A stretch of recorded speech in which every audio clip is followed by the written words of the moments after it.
Bonsoir à tous, heureux de vous retrouver ce 1er novembre, jour de tous les saints, marqué comme tel par la municipalité de Cotonou.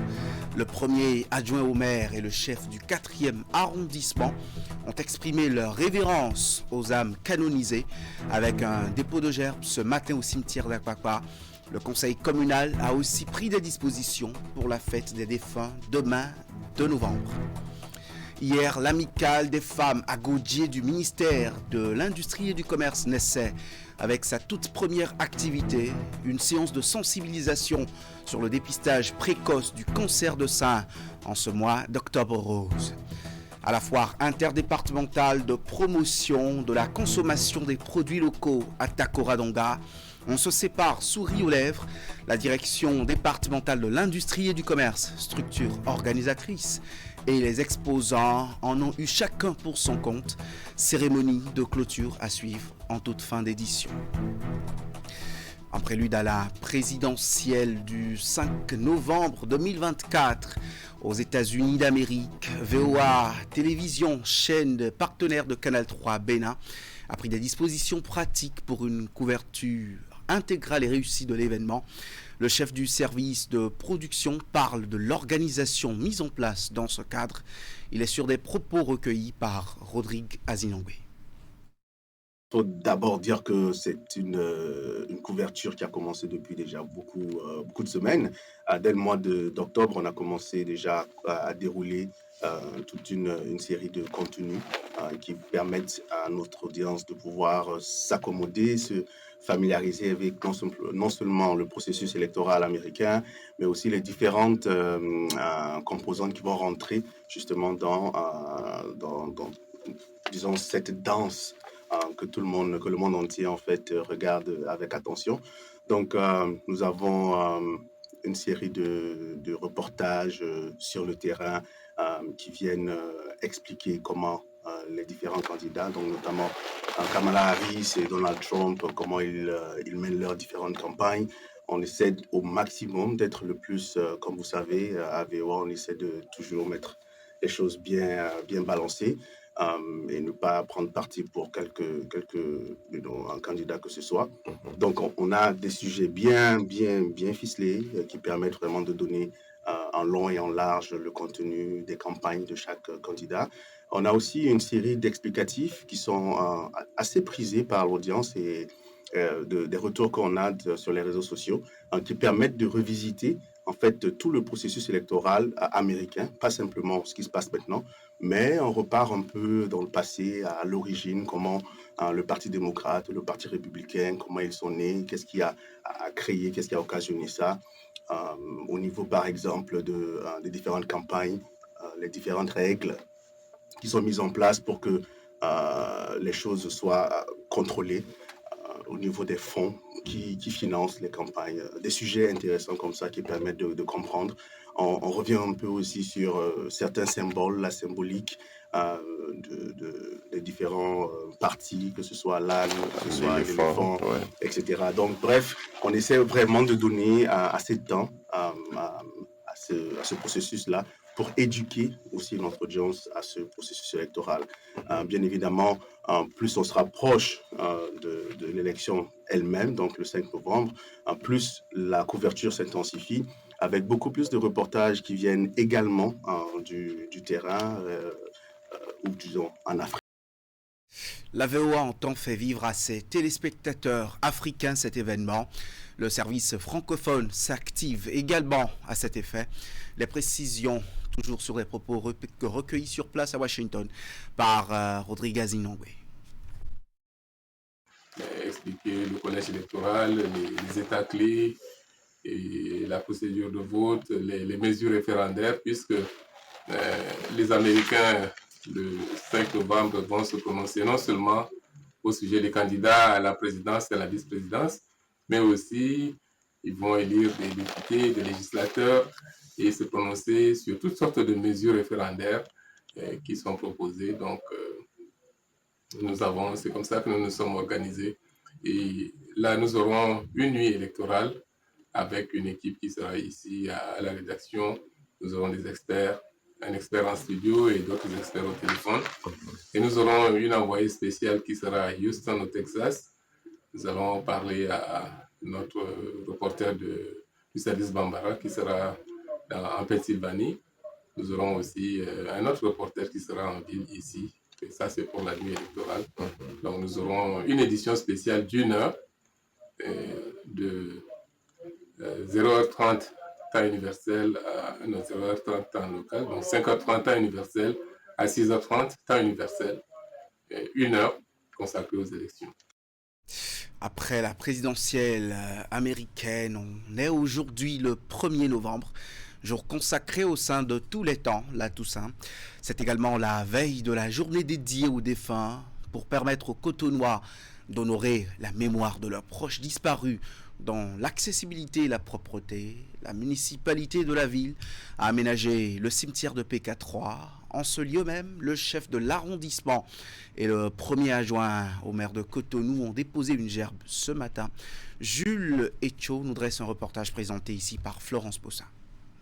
C'est le geste qui justifie le dépôt de gerbe aux morts par le premier adjoint au maire de la mairie de Cotonou et le chef du 4e arrondissement. Une tradition que les autorités communales perpétuent tous les ans pour non seulement prier à ceux qui ne sont plus de ce monde, mais aussi améliorer ce lieu saint. Je voudrais aussi que nous ayons une pensée pieuse pour les âmes de nos parents défunts. C'est demain, la journée, le 2 novembre, c'est pour les saints. C'est pour ceux qui ne sont plus de ce monde. Nous devons avoir aussi une pensée particulière pour eux, pour que la paix règne, pour que de l'au-delà aussi, qu'ils intercèdent pour nous. Et nous devons nous souvenir qu'on doit entretenir ces lieux. Nous devons penser que du jour au lendemain, nous aussi, on doit partir un matin, un jour. Donc c'est ce que nous faisons. Aujourd'hui, c'est ça qui va nous accompagner. Donc c'est le devoir de la mairie de Cotonou d'entretenir les lieux et tous les ans de venir faire ce cérémonial de dépôt de gerbe en l'honneur de tous les saints et les âmes disparues. Nous prenons une importance particulière à nos défunts. Donc on dit souvent chez nous, les morts ne sont pas morts. Sur d'autres cieux, peut-être que ce n'est pas comme ça, mais nous, on les respecte et on les, on les vénère. Le rôle des autorités de la mairie de Cotonou étant d'avoir un regard compatisant à l'endroit des défunts en ce jour, elle veille également à la bonne sécurité de ce cimetière. Des dispositions sont alors prises où des personnes en gilet positionnées contrôlent les entrées et les sorties afin de mettre la main sur les hors-la-loi qui viennent dérober ceux qui prient. Prends leur nom et contact, les gilets sont numérotés, ceux qu'on les connaît. Si quelqu'un fait quelque chose, on nous fait signe. Et nous avons une équipe qui sont aussi dans les gilets, qui chiolent pour la sécurité. Ils sont en civil, ils font comme ils travaillent, mais c'est pour surveiller les uns les autres. La sécurité est désormais acquise depuis 2 ans au cimetière du 4e arrondissement de Cotonou pour les populations désireuses venir prier pour leurs parents disparus. Du matériel roulant et des équipements de service pour la police républicaine. C'est un don de l'Organisation internationale pour la migration dans le but de renforcer les capacités d'intervention des forces de sécurité publique. La cérémonie de réception des dons a eu lieu hier à Cotonou, à la direction générale de la police républicaine. Voici le compte rendu dressé par Ulrich Gaba sur les images d'Eder Nkwevi. Rendre la société plus sûre et plus sécurisée, c'est l'intention qui motive ce don d'équipement à la police républicaine.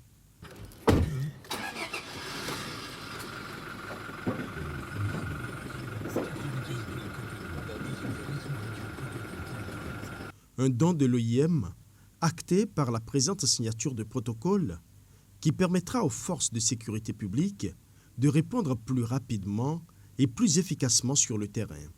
La remise symbolique de clés concrétise la remise officielle de dons. Comme vous le constatez, c'est le fruit du partenariat que nous avons avec les États-Unis, en collaboration avec l'OIM. Il y en a d'autres partenaires comme le MSEC, et l'UMOA et la CEDEAO. Donc il faut dire que ces équipements qui viennent d'être remis à la police républicaine doivent permettre aux bénéficiaires d'œuvrer sérieusement pour la sauvegarde de l'intégrité du territoire national, d'œuvrer effectivement pour la sécurité de nos populations, de nos communautés. Le premier volet de ces projets, qui prévoit l'installation du système MIDAS dans les postes frontaliers de Ilakodji et d'Ilara, constituera à terme une avancée considérable pour la gestion et la collecte des données migratoires aux frontières terrestres du Bénin. Ces outils permettront à la police républicaine d'être toujours bien informée des mouvements de population et donc d'être plus efficace dans les opérations de contrôle au point d'entrée et de contribuer ainsi à sécuriser les espaces frontaliers et partant tout le pays de manière proactive. Le deuxième volet des projets est le renforcement des capacités techniques et opérationnelles, dont la mise à disposition d'équipements techniques et logistiques, objet de la présente cérémonie. Cette dotation constitue un apport essentiel pour nos unités opérationnelles. Ces équipements, qui incluent des véhicules tout-terrain, des motos, des radios VHF, des détecteurs de métaux, des torches de patrouille, des outils informatiques et des mobiliers, sont essentiels pour permettre à nos personnels d'agir efficacement dans des conditions optimales et de répondre plus promptement aux besoins de sécurité des populations locales. Prévenir les conflits et garantir la sécurité sur l'ensemble du territoire national, la mission est bien définie et la police républicaine y veille au quotidien. Ces nouveaux moyens iront renforcer les équipes sur le terrain et faciliter la sécurisation des personnes et des biens. Les femmes du ministère de l'Industrie et du Commerce ne sont pas restées en marge du mouvement Octobre Rose. Elles ont été sensibilisées sur l'importance du dépistage précoce du cancer féminin le plus fréquent. Il s'agit bien du cancer du sein. L'événement tenu hier a eu lieu dans le cadre de l'AFAMIC, l'amicale des femmes à Godié du ministère de l'Industrie et du Commerce. L'organisation vient ainsi de voir le jour. Ingrid Day et Rachidi Souberou étaient aussi de la partie. Voici leur reportage. Il a fallu, ce mois d'octobre, consacré à la sensibilisation au cancer du sein pour que l'amicale des femmes à Godié du ministère de l'Industrie et du Commerce naisse. À peine née, elle pose déjà les jalons pour la protection et l'épanouissement des femmes de ce département ministériel. En témoigne cette séance d'échange sur l'importance du dépistage précoce du cancer féminin le plus fréquent. Vous savez que quand les femmes sont quelque part, c'est important qu'elles se mettent ensemble. Et donc cette amicale-là, c'est d'abord pour la sororité. Donc l'entraide entre les femmes et puis le plein épanouissement de ces dernières, tant sur le lieu de travail que dans leur famille. Et nous sommes dans le mois d'Octobre Rose. C'est vrai que c'est le dernier jour et que la sensibilisation, en réalité, c'est une sensibilisation qui est continue, c'est sur toute l'année. Mais comme la communauté internationale a décidé que ce soit le mois d'octobre, donc nous nous joignons à la communauté internationale pour pouvoir sensibiliser à cette maladie insidieuse qui tue en silence. Pour joindre l'AT à la parole, l'amicale des femmes à Godié du ministère de l'Industrie et du Commerce a fait appel à un spécialiste de la santé pour mieux entretenir les membres sur cette maladie. Le mal demeure l'une des principales causes de mortalité chez les femmes. Les techniques de l'autopalpation des seins étaient également au menu de cette séance de sensibilisation. Un rendez-vous rehaussé par la présence de la première responsable de ce ministère venue en soutien aux Agodiers de son département. Déjà, j'espère que tout parmi nous, nous allons donc nous prêter au jeu, faire un dépistage et continuer à le faire chaque année. Le gouvernement a mis en place énormément de structures et énormément de projets pour lutter contre cette maladie-là. Donc, notre petit rôle, on ne nous demande même pas beaucoup, c'est de faire la sensibilisation au sein de toutes les activités que nous avons le privilège de conduire. Aujourd'hui, nous avons les marchés sous notre responsabilité. Il y a énormément de femmes qui passent au marché. La rencontre a permis à l'assistance de prendre connaissance des objectifs, missions et tests qui régissent l'association. Un bureau de 11 membres est mis sur pied pour diriger le creuset. L'ambassadrice du Ghana près le Bénin était à l'école privée bilingue Leaders International School cette semaine. Christine Churcher a rendu une visite de courtoisie aux autorités de cet établissement, dont les apprenants forcent l'admiration avec leur performance en anglais. La visite intervenue en fin de mission de la diplomate ghanéenne ici au Bénin est ponctuée d'une séance de travail avec les responsables de l'école située à Abomey-Calavi. Reportage. Fin de matinée. Dernière heure des premiers cours de la journée. L'hôte de marque est accueilli avec ferveur. Contente de retrouver ses apprenants un an après sa dernière visite, l'ambassadrice du Ghana près le Bénin franchit le seuil de Leaders International School. Après le traditionnel Akwaba, les hymnes nationaux des républiques du Bénin et du Ghana sont exécutés, repris en chœur par les élèves et écoliers. Your presence among us is an honor and reflects your commitment to our community.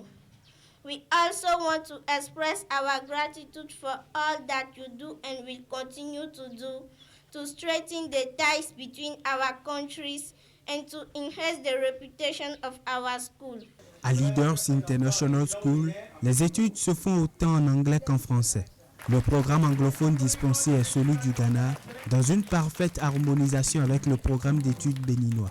Ces interactions entre les cultures des deux pays qui prévalent ici fondent la grande satisfaction de Christine Churcher. I come here not only as the ambassador, but I come here as a mother. Au-delà de ma fonction d'ambassadrice, je suis comme une mère pour ces enfants, une mère pour cette école. Le nom de l'établissement n'est pas anodin. Ces enfants sont la relève de qualité du futur. Tous autant qu'ils sont, ils feront la fierté de ce continent. Tellement j'éprouve de la joie à les entendre manier si facilement l'anglais comme des enfants ghanéens. On ne dirait pas que ce sont des enfants béninois. Je me devais de faire cette visite avant de repartir pour une nouvelle destination. One of the best bilingual schools in Africa. J'ai trouvé une maman. Les parents d'élèves se réjouissent aussi de cette visite. La descente est marquée d'un tête-à-tête entre l'administration de l'établissement scolaire et le plénipotentiaire. And these things are because of the language barriers. Avoir un monde sans la barrière de langage, ce serait très bon. Donc c'est la raison pour laquelle la vision de Leaders International School d'être une école bilingue est sortie. Au début, l'école cherchait un programme anglophone à exécuter et on a fait des études. On a vu que celui du Ghana est plus complexe et très compréhensible. To achieve as far as the vision of the school is concerned. Toute excellence vient de la base et nous en avons besoin sur le plan régional et sur le plan international. C'est un au revoir de la diplomate ghanéenne en fin de mission en terre béninoise à Leaders International School. Elle est bien attachée à l'éducation pour avoir aussi précédemment servi son pays dans les fonctions de ministre des enseignements primaires et secondaires. La campagne, la marche vers l'école du Centre national de sécurité routière au lycée technique de Boïcon vient d'être lancée avec le soutien d'organisations non gouvernementales partenaires. Une délégation du centre est allée sensibiliser les apprenants et le corps professoral sur les notions de sécurité routière. La séance s'est surtout attardée sur les comportements adéquats pour une traversée réussie de la voie. Ils mettent Hélène Amoussou et Georges Vaudou. Des agents du Centre national de sécurité routière au lycée technique de Boïcon. Cette descente s'inscrit dans le cadre de la campagne La Marche vers l'école, entamée depuis quelques semaines. L'étape de Boïcon intervient à la suite de celle de Natitengou, l'instant d'une pause après le cérémonial des couleurs du lundi matin. Apprenants et membres du corps professoral ont été entretenus par l'équipe du CNSR. Vous n'êtes pas sans savoir qu'aujourd'hui, dans notre pays, les accidents de la route tuent plus que le paludisme. Les chiffres sont là. Et nous autres, Centre national de sécurité routière, on a décidé, et ceci, chaque année, d'abord à commencer pendant les vacances, on fait une sensibilisation juste pour vous dire ce que vous connaissez déjà, car la répétition étant pédagogique. Lors de la rentrée aussi, on lance une campagne intitulée « La marche vers l'école ». Et c'est ce qu'on a commencé ce matin. C'est le LITEB qu'on a choisi pour le lancement. L'idéal poursuivi en initiant cette campagne est d'apporter un changement dans le comportement de ces lycéens lorsqu'ils sont en route vers l'école ou en route vers leur maison. La séance a été l'occasion de leur rappeler les précautions à prendre avant de traverser la route. Il nous a été rappelé qu'il faut regarder à gauche, à droite, puis à gauche. Avant de traverser la voie, il faut pas courir pour traverser la voie parce qu'en courant, on peut avoir un objet qui va tomber, on peut avoir les chaussures qui vont céder et on serait tenté de retourner, prendre ce qui est tombé ou bien de ramasser les chaussures. Et là, le danger pourrait nous rattraper. Et on a aussi retenu, c'est vrai que tout le monde le connaît, qu'il faut marcher face au danger à gauche et porter le casque de protection lorsqu'on est à moto, puis enfin rouler modérément. Première d'une série prévue pour se dérouler dans plusieurs établissements se trouvant dans la zone d'intervention de l'antenne régionale Zoukoline Mono-Koufo du CNSR. Ces échanges ont été édifiants au dit des responsables du LITEB. Ils souhaitent souvent revoir l'équipe du CNSR réitérer l'exercice en vue de préserver la vie des apprenants dans les nombreux lieux d'apprentissage et de formation professionnelle du pays. Allez, on poursuit pour le Septentrion où ce journal va s'achever.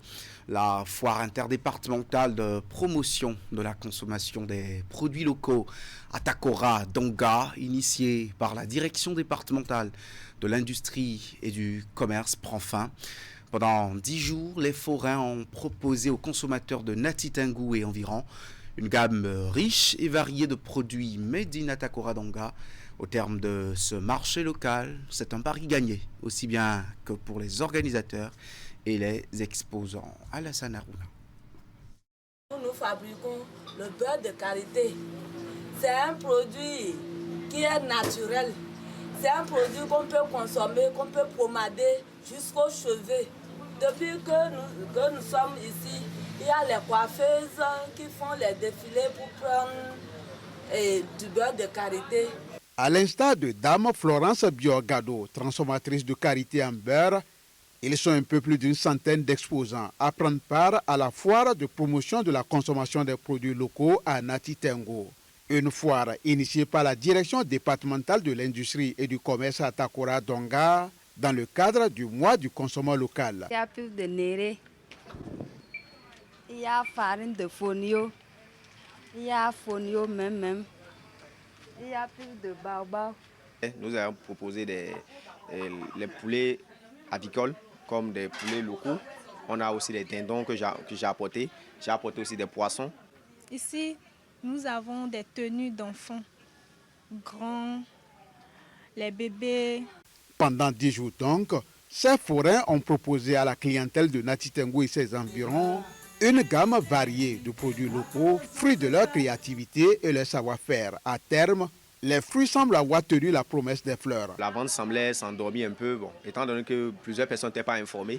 Mais après 2 jours, après 3 jours, 12 heures de temps, on a commencé par avoir un fil de clients. Les clients venaient et commandaient. Et j'ai pu liquider, j'ai apporté 50 pintades, j'ai apporté 45 pentados, j'ai apporté 18 coques et j'ai apporté 3 dindons. Donc actuellement, vous pouvez remarquer que c'est une seule dinde qui est là. Je rends grâce quand même.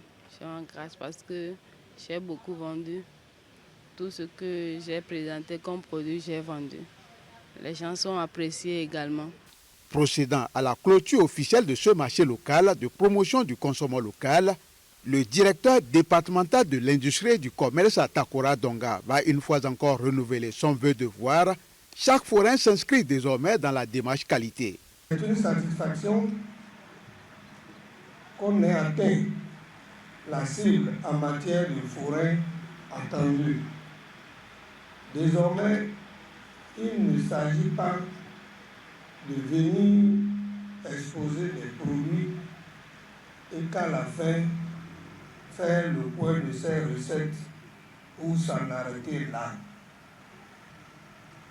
Il faut que chaque forain s'engage dans la démarche qualité. Et pour avoir pris part à cette foire d'exposition des produits locaux, les forains vont recevoir chacun une attestation de participation, un acte de reconnaissance de la dédique Atakora Donga pour susciter davantage l'engouement de ces artisans dans la promotion du label atakorien. Merci de nous avoir suivis. Agréable week-end à chacun et à tous.